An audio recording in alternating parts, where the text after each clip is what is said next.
Bismillahirrahmanirrahim. Assalamu alaikum. I am Khwaja Mohsin Inam.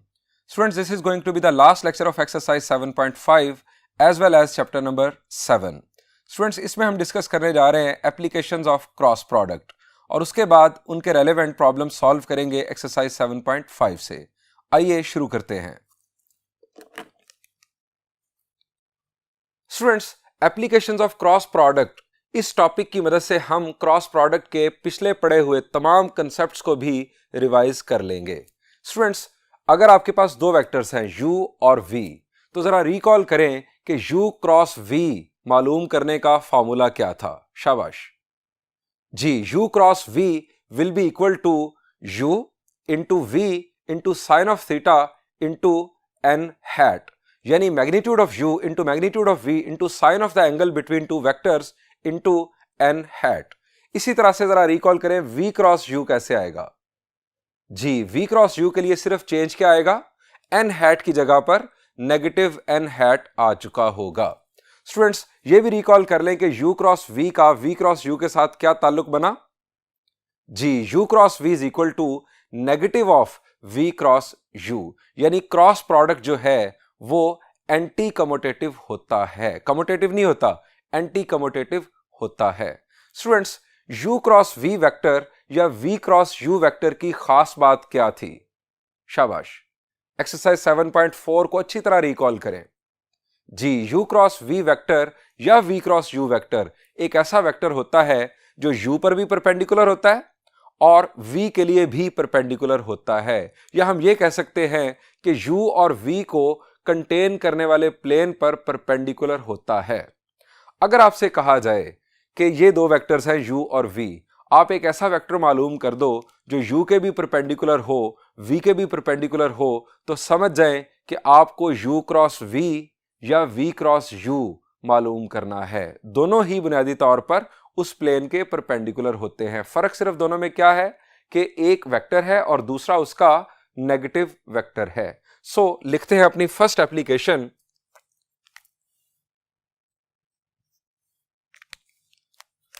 To find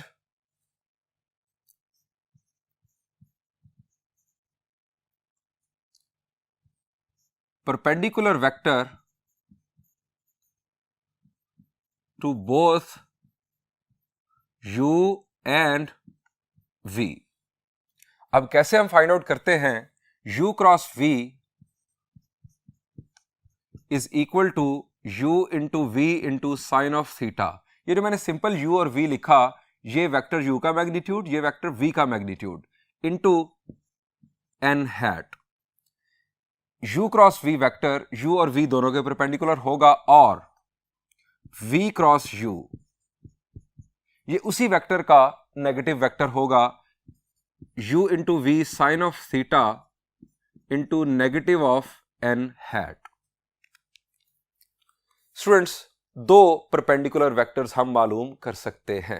students, अब मेरा सवाल आपसे यह है, हमने एक्सरसाइज 7.4 के फर्स्ट लेक्चर में डिस्कस किया था कि क्या यही दो परपेंडिकुलर वेक्टर्स हैं जो u और v के लिए होंगे या इनके अलावा और भी परपेंडिकुलर वेक्टर्स अवेलेबल होते हैं. द आंसर इज और भी परपेंडिकुलर वेक्टर्स पॉसिबल हैं. मैं आपको रिकॉल करवाता हूं उसी विजुअल के जरिए जो मैंने आपको उस वक्त दिखाया था. स्टूडेंट्स, u और v दो वेक्टर्स आप देख रहे हैं. स्टूडेंट्स, इन दो वेक्टर्स को कितने प्लेन कंटेन कर सकते हैं. The answer is only one plane. अगर हमारे पास दो डिफरेंट पॉइंट्स हों तो उन दोनों को ज्वाइन करने के लिए सिर्फ और सिर्फ एक ही लाइन ड्रॉ की जा सकती है. और अगर हमारे पास दो नॉन कोलिनियर वेक्टर्स हों या नॉन पैरेलल वेक्टर्स हों तो उनको कंटेन करने के लिए सिर्फ और सिर्फ एक ही प्लेन हो सकता है. स्टूडेंट्स, इस प्लेन के अपर साइड पर कितने परपेंडिकुलर वेक्टर्स पॉसिबल हैं. The answer is infinite perpendicular vectors possible हैं. इसी तरह इसकी लोअर साइड पर भी इनफाइनाइट परपेंडिकुलर वेक्टर्स पॉसिबल हैं. हम जो ऊपर वाली साइड है उसमें से भी सिर्फ और सिर्फ एक परपेंडिकुलर वेक्टर मालूम कर सकते हैं u क्रॉस v की मदद से. इसी तरह जो नीचे वाले परपेंडिकुलर वेक्टर्स हैं उनमें से भी सिर्फ और सिर्फ एक परपेंडिकुलर वेक्टर मालूम कर सकते हैं. इन परपेंडिकुलर वेक्टर्स में खास बात यह है कि इनका magnitude u magnitude into v magnitude into sine of theta के इक्वल होता है। अब स्टूडेंट्स, हम अपनी डिस्कशन को आगे बढ़ाते हैं। हम इसकी दूसरी एप्लीकेशन की तरफ आते हैं। So the application number 2 is to check that vectors are parallel to each other or not। जरा रिकॉल करें कि दो वेक्टर्स का पैरेलल होना हम क्रॉस प्रोडक्ट के जरिए कैसे चेक करते हैं। अगर दो वेक्टर्स आपस में पैरेलल हों, अगर पैरेलल इन सेम डायरेक्शन हो, तो एंगल क्या बन रहा होगा? जी, एंगल बन रहा होगा, आप इस तरह से भी इन्हें देख सकते हैं, एंगल बन रहा होगा 0 डिग्रीज। और अगर पैरेलल इन अपोजिट डायरेक्शन हो तो एंगल बन रहा होगा 180 डिग्रीज। साइन ऑफ 0 या साइन ऑफ 180 0 होता है। सो ये वैल्यू हो जाएगी 0। हमारे पास आंसर आ जाएगा क्रॉस प्रोडक्ट का नल वेक्टर। चूंकि क्रॉस प्रोडक्ट का आंसर वेक्टर होता है, सो हमारे पास 0 नहीं, 0 वेक्टर आंसर होगा। अगर हम दो वेक्टर्स का क्रॉस प्रोडक्ट मालूम करें और आंसर 0 वेक्टर आ जाए, तो इसका मतलब होगा कि वो दो वेक्टर्स आपस में पैरेलल हैं। इफ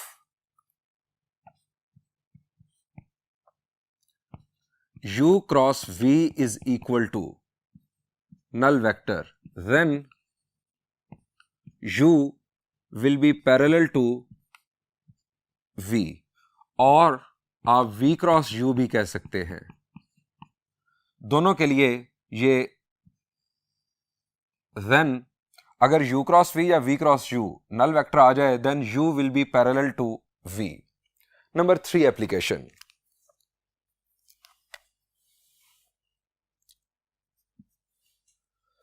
स्टूडेंट्स, अगर दो वेक्टर्स के दरमियान एंगल 90 डिग्रीज हो, तो हम कहते हैं कि दो वेक्टर्स आपस में परपेंडिकुलर हैं। यहां जरा देखें, अगर थीटा की वैल्यू 90 डिग्रीज हो जाए, साइन ऑफ थीटा 90, तो हमारे पास u क्रॉस v का जो मैग्नीट्यूड होगा वो u magnitude into v magnitude के इक्वल होगा।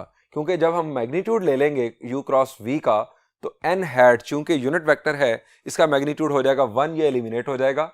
यहां पर सिर्फ और सिर्फ रह जाएगा u into v।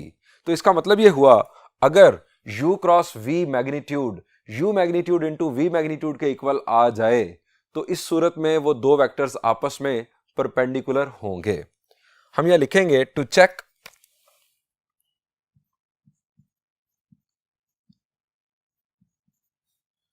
That vectors are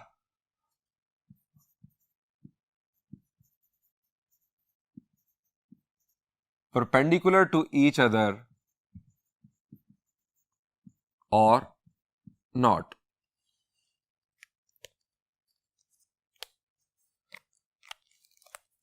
That is to say, if u cross v is equal to u cross v magnitude, in fact, is equal to u magnitude into v magnitude, then u vector will be perpendicular to vector v।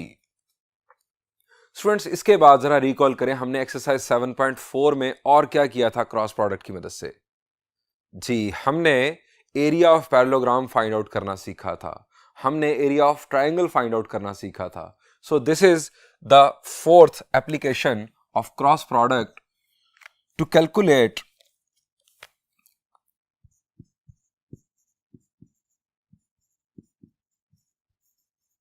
Areas of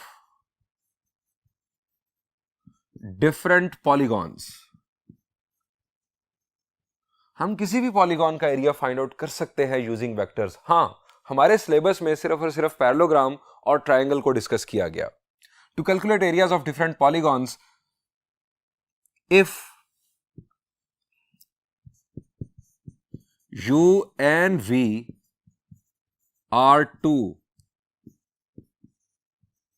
coterminous vectors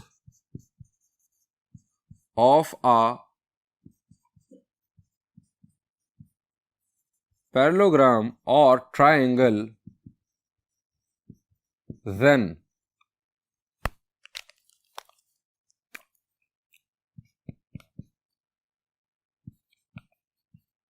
area of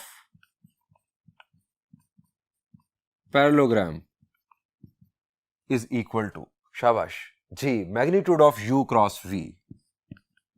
ये था हमारा formula. u और v का कोटर्मिनस vector होना जरूरी है। कोटर्मिनस vector से मुराद कि वो दो वेक्टर्स के एंड पॉइंट्स आपस में कनेक्टेड हों। दोनों टेल्स भी हो सकती हैं, दोनों हेड्स भी हो सकते हैं, एक हेड और एक टेल भी चलेगा, कोई मसला नहीं। इवन मैंने आपको वहां पर यह भी बताया था कि पैरेललोग्राम की सूरत में एक साइड वेक्टर और एक डायगोनल वेक्टर भी चलेगा, कोई मसला नहीं। हालांकि हमारी बुक में दोनों साइड वेक्टर्स होने चाहिए, लेकिन ये जरूरी नहीं है। हमने वहां बड़ी डिटेल में डिस्कस किया था एरिया ऑफ पैरेललोग्राम की बात करते हुए कि पैरेललोग्राम में दो कोटर्मिनस वेक्टर्स ऐसे हो सकते हैं कि एक साइड और एक डायगोनल हो सकता है। Next, number 2, area of triangle. आपको याद होगा कि हमने बात की थी कि triangle is half of the parallelogram, so इसका फॉर्मूला होगा half of the area of the parallelogram. बढ़ते हैं फिफ्थ एप्लीकेशन की जानिब। स्टूडेंट्स, एक्सरसाइज 7.4 में हमने ट्रिग्नोमेट्री के डिफरेंट फार्मूलाज और लॉज भी ड्राइव किए थे क्रॉस प्रोडक्ट की मदद से। आपको याद हो हमने लॉज ऑफ साइन ड्राइव किया था। इसके अलावा sine of alpha plus beta वाला फार्मूला या sine of alpha minus beta वाला फार्मूला भी हमने क्रॉस प्रोडक्ट की मदद से ड्राइव किया था। सो फिफ्थ एप्लीकेशन हमारी होगी to prove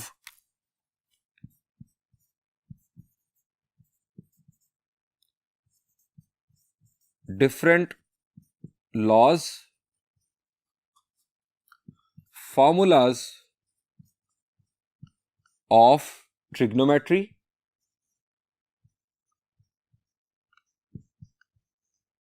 not only trigonometry, physics,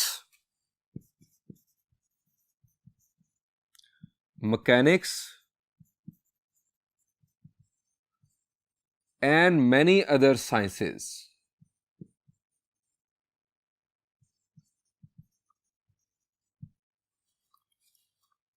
इस एक्सरसाइज में स्टूडेंट्स हम एक फिजिक्स की एप्लीकेशन डिस्कस करने जा रहे हैं।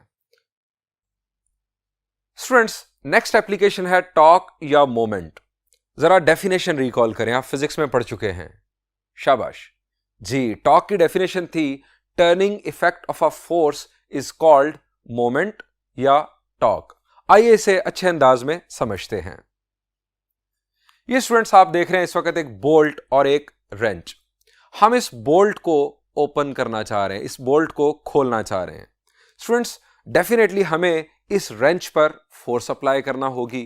स्टूडेंट्स, फोर्स अप्लाई करने के लिए जो पॉइंट ऑफ एप्लीकेशन होगा वो क्या होना चाहिए? मैं आपको 3 ऑप्शंस दे रहा हूं।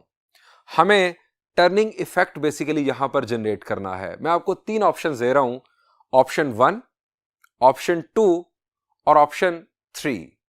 टर्निंग इफेक्ट मैक्सिमाइज करने के लिए कौन सा point of application of force best होगा? The answer is option number 3 will be best.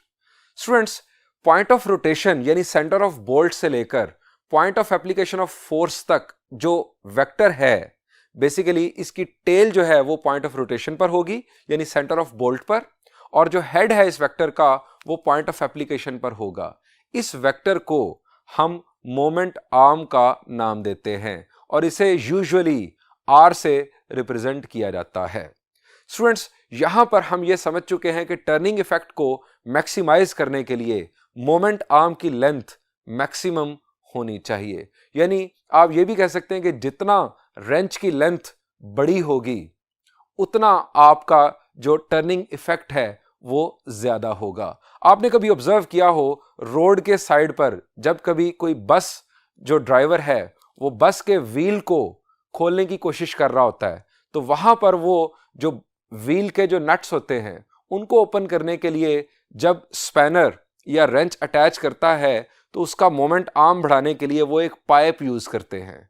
एक पाइप यूज करके वो मोमेंट आर्म की लेंथ बढ़ा लेते हैं, क्योंकि वहां पर जो बस का व्हील है या किसी बड़े ट्रक का जो व्हील है उसके बड़े बड़े नट को खोलने के लिए उन्हें मैक्सिमम टर्निंग इफेक्ट चाहिए होता है। सो मोमेंट आर्म की लेंथ मैक्सिमम होनी चाहिए टर्निंग इफेक्ट को मैक्सिमाइज करने के लिए। ये बात हमने यहां पर क्लियर कर ली। अब आते हैं दूसरी बात की तरफ। पॉइंट ऑफ एप्लीकेशन हमने चूज कर लिया। अब direction of application of force क्या होनी चाहिए, इसके लिए भी मैं आपको 3 ऑप्शंस दे रहा हूं। फर्स्ट ऑप्शन, सेकंड ऑप्शन और third option. Which one is the best? The answer is the first option. Students, क्यों आपने सोचा first option? The answer is, हमें टर्निंग इफेक्ट बनाने के लिए हमेशा जो फोर्स है वो परपेंडिकुलर रखनी चाहिए मोमेंट आर्म के, परपेंडिकुलर होनी चाहिए। जो परपेंडिकुलर बेसिकली कंपोनेंट है फोर्स का, वो टर्निंग इफेक्ट बनाता है, टर्निंग इफेक्ट जनरेट करता है। अगर हमारा force vector moment arm vector के परपेंडिकुलर होगा तो हमें मैक्सिमम टर्निंग इफेक्ट या मैक्सिमम टॉर्क मिलेगा। स्टूडेंट्स, सेकंड ऑप्शन में क्या वर्टिकल कंपोनेंट नहीं है, परपेंडिकुलर कंपोनेंट नहीं है? द आंसर इज है। ये परपेंडिकुलर कंपोनेंट हम कैसे कैलकुलेट कर सकते हैं? शाबाश जी, फोर्स वेक्टर का perpendicular component with reference to moment arm vector हम कैसे कैलकुलेट कर सकते हैं? जी, आप जरा रिकॉल करें वर्क डन वाली एग्जांपल। हम किसी वेक्टर का परपेंडिकुलर कंपोनेंट कैसे फाइंड आउट करते हैं? जी, आपको याद आ गया, हम राइट ट्रायंगल बनाते हैं। स्टूडेंट्स, ये हमने बना ली राइट ट्रायंगल। अब इन दोनों वेक्टर्स के दरमियान एंगल है थीटा। अब इस राइट ट्रायंगल में जो हमारा परपेंडिकुलर कंपोनेंट है फोर्स का, वो इस राइट ट्रायंगल में क्या रोल प्ले कर रहा है? द आंसर इज, वो परपेंडिकुलर है। हाइपोटेन्यूज है हमारा फोर्स का मैग्नीट्यूड। अब स्टूडेंट्स, हमें अगर ये परपेंडिकुलर कंपोनेंट फोर्स का कैलकुलेट करना है तो हम परपेंडिकुलर फाइंड आउट करने के लिए हाइपोटेन्यूज को यूज करते हुए ट्रिग्नोमेट्रिक रेशो साइन यूज करेंगे। साइन थीटा आप जानते हैं कि इक्वल होता है परपेंडिकुलर ओवर हाइपोटेन्यूज के। सो ये परपेंडिकुलर कंपोनेंट होगा magnitude of F into sine of theta के इक्वल। स्टूडेंट्स, ये परपेंडिकुलर कंपोनेंट हमारा टर्निंग इफेक्ट जनरेट करेगा। यानी मैग्नीट्यूड ऑफ आर से अगर हम मैग्नीट्यूड ऑफ एफ इंटू यानी मैग्नीट्यूड ऑफ एफ बेसिकली जो उसका परपेंडिकुलर कंपोनेंट है वो मल्टीप्लाई कर देंगे मैग्नीट्यूड ऑफ आर से, तो हमारा जो मैग्नीट्यूड आ जाएगा बुनियादी तौर पर टॉर्क या मोमेंट का। स्टूडेंट्स, अब जरा ऑप्शन नंबर 3 पर आ जाएं। ऑप्शन नंबर 3 में क्या मसला है? जी, ऑप्शन नंबर 3 में जो हमारा फोर्स वेक्टर है वो मोमेंट आर्म वेक्टर के पैरेलल हो चुका है। स्टूडेंट्स, अगर पैरेलल हो या एंटी पैरेलल हो, मोमेंट आर्म के अगर फोर्स पैरेलल हो या एंटी पैरेलल हो, दोनों सूरतों में परपेंडिकुलर कंपोनेंट 0 हो गया। जब परपेंडिकुलर कंपोनेंट 0 हो गया तो टर्निंग इफेक्ट हमें नहीं मिलेगा। सो इस सूरत में मोमेंट या टॉर्क 0 होगा। स्टूडेंट्स, अब यहां पर कंक्लूड कर लेते हैं। कंक्लूड क्या कर लेते हैं कि टॉर्क जो है वो मैक्सिमम किस सूरत में होगा और 0 किस सूरत में होगा? स्टूडेंट्स, मैक्सिमम के लिए एंगल के रेफरेंस से अगर हम बात करें तो फोर्स वेक्टर और मोमेंट आर्म वेक्टर के दरमियान एंगल होना चाहिए 90 डिग्रीज। हाँ, ये हम पहले बात कर चुके कि मोमेंट आर्म की लेंथ जितनी ज्यादा होगी उतना हमें टर्निंग इफेक्ट ज्यादा मिलेगा। अब हम एंगल के रेफरेंस से बात कर रहे हैं। अब स्टूडेंट्स, टॉर्क 0 कब होगा? शाबाश जी, टॉर्क 0 होने की 3 पॉसिबिलिटीज हैं। एक तो अगर मोमेंट आर्म 0 हो जाए, आप पॉइंट ऑफ एप्लीकेशन अगर वहां पर बोल्ट के सेंटर पर ले जाएंगे कुछ इस तरह से, तो क्या ये बोल्ट रोटेट करेगा? द आंसर इज, कभी भी नहीं। आप जितनी मर्जी फोर्स अप्लाई कर लें, अब ये बोल्ट रोटेट करने वाला नहीं है। सो मोमेंट आर्म जो है ये 0 नहीं होना चाहिए। नंबर 2, अगर आपकी फोर्स 0 हो जाए, फोर्स का मैग्नीट्यूड 0 हो, तो उस सूरत में भी टर्निंग इफेक्ट नहीं मिलेगा। और नंबर 3, अगर फोर्स वेक्टर और मोमेंट आर्म वेक्टर के दरमियान एंगल 0 डिग्रीज या 180 डिग्रीज हो, तो उस सूरत में भी हमें टर्निंग इफेक्ट नहीं मिलेगा। स्टूडेंट्स, ये हमने डिस्कशन कर ली कि जो क्रॉस प्रोडक्ट है वो किस तरह से मोमेंट और टॉर्क को कैलकुलेट करने में हमें हेल्प करती है। This is the formula to calculate torque, R cross F। अब R क्रॉस F में बुनियादी तौर पर क्या होगा? R magnitude into F magnitude into sine of theta n hat. Students, आइए अब एक प्रॉब्लम सॉल्व करते हैं टॉर्क के हवाले से।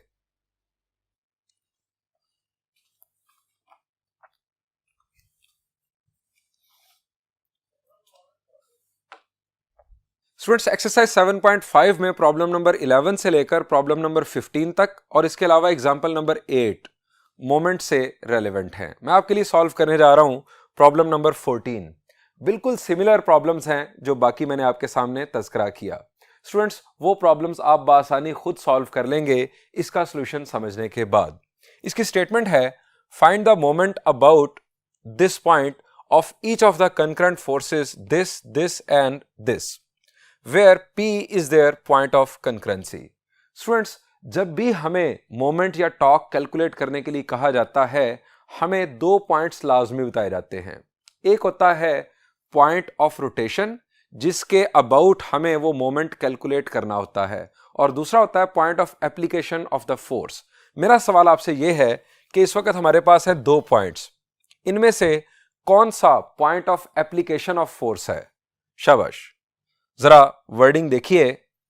वर्डिंग से आप समझ चुके हैं कि लिखा गया है where P is there point of concurrency. There refer किया जा रहा है फोर्सेस की तरफ, यानी ये है point of application of forces, और ये इसके बारे में वाज़ेह तौर पर कहा गया find the moment about this point. ये इनफैक्ट हमारा पॉइंट ऑफ रोटेशन है।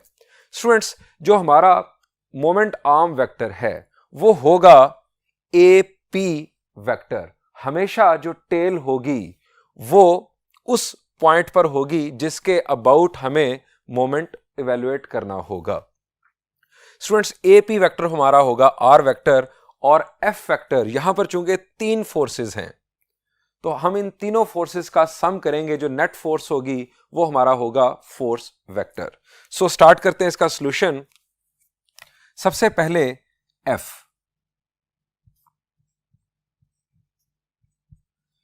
इन तीनों वेक्टर्स का सम कर देंगे। I minus 2J plus 3I plus 2J minus K plus 5J plus 2K।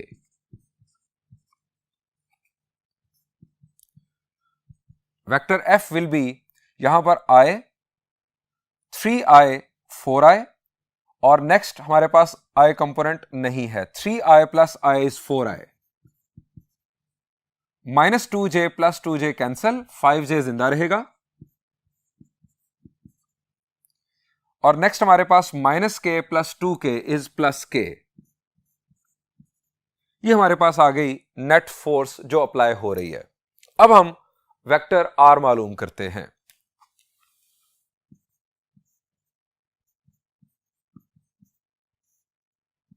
R vector हमारा होगा AP वेक्टर। अब AP वेक्टर बेसिकली इसका ब्रेकअप क्या होगा जी? OP minus OA। अब OP बनना था यहां से, OE बनना था यहां से। हम जुबानी ये काम करेंगे। 2 माइनस 1 इज 1, यानी यहां पर आ जाएगा I। 0 minus 1 is minus 1 minus J, और 1 minus 1 will be 0, 0K। 0K आप ना भी लिखें तो कोई मसला नहीं। अब हम मालूम करते हैं moment. Since moment is equal to, चूंकि ये वेक्टर है, it is equal to R cross F। अब R क्रॉस F मालूम करने के लिए हम यूज करते हैं अपना determinant formula. R cross F, first row I, J और K। R हमारे पास वेक्टर, ये हमारे पास वेक्टर R 1 माइनस 1 और 0, 1 माइनस 1 और 0, और F वेक्टर हमारे पास स्टूडेंट्स 4 5 और 1, 4 5 और 1।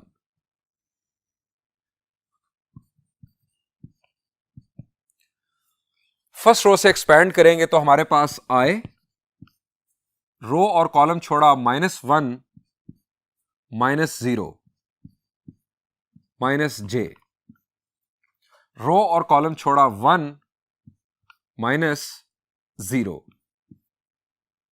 +k, रो और कॉलम छोड़ा 5 माइनस माइनस हो जाएगा +4,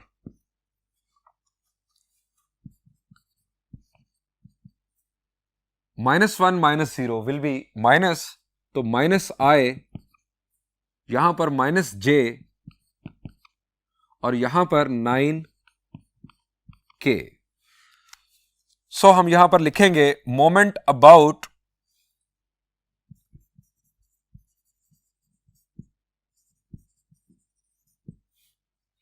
A will be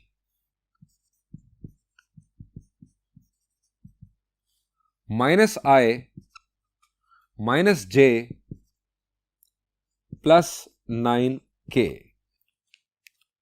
ये स्टूडेंट्स हमने मालूम कर लिया मोमेंट अबाउट ए। अगर आपसे कहा जाए कि इस मोमेंट का मैग्नीट्यूड मालूम करें तो आप क्या करेंगे? जी, हम इस वेक्टर का मैग्नीट्यूड मालूम कर लेंगे, वो होगा इस मोमेंट का मैग्नीट्यूड। स्टूडेंट्स, यहां पर इस एक्सरसाइज और इस चैप्टर को एंड करते हैं। आप अच्छी तरह से इस चैप्टर के कंसेप्ट्स को रिवाइज कीजिएगा। Thank you and Allah.